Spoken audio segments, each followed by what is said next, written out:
Hi guys, I thought I'd sort of do another sort of quick short video showing you where I'm up to now on my Avengers commission here.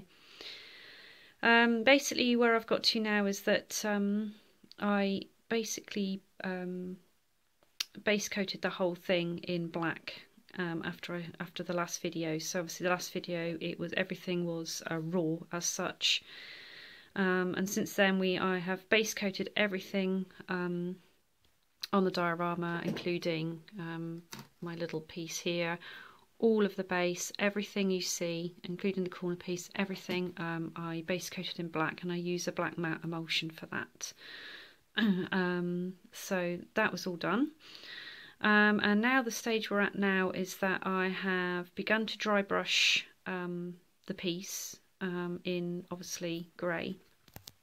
And what I start off when I do it is that I basically start in one colour grey, and the colour that I started off with on this one was not that one actually, it was this one, is this colour here, a warm grey.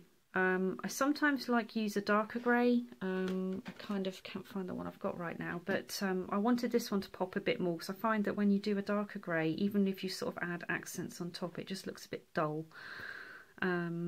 So I decided to go with the warm grey all over to begin with, and I just generally use, whether it's right or wrong, I might get somebody going, oh, you shouldn't be using those brushes, you should be using this. Well, this is what I use, this is what I've got used to. I haven't got sort of loads of money that I can go out and spend lots of money on different types of brushes. This is a real cheap brush actually. They're I think they're like stencil brushes actually, because they're kind of flat on the end. But I just find these are really good for, you know, big pieces and really wanting to get in there when I'm dry brushing, rather than the flat-headed brushes. I think some people use stumble brushes, but it's kind of like a stumble brush, but this is what I use, and I think these are something like £1.99 from the range, for like a pack of 4 or something like that, different sized. So I went all over dry based the coat in that warm grey, and on the actual building here I dry brushed the whole thing in the warm grey, and then I added on top, because I wanted the buildings to have kind of like sort of I wouldn't say creamy look, but I wanted a different actual texture of the colour of the buildings. I wanted sort of that sort of this kind of colour here. And the colour I used for that one was, if I can find it, here it is. So this is the one I used for that, which is this colour here, which is actually sand, believe it or not. So that's the colour I used on this part of the building and on the side, but I left this part the warm grey, and here. The bit that I've done in the window frame, which I made out of balsa wood, I actually dry brushed that in silver, a silver acrylic, which is this one here.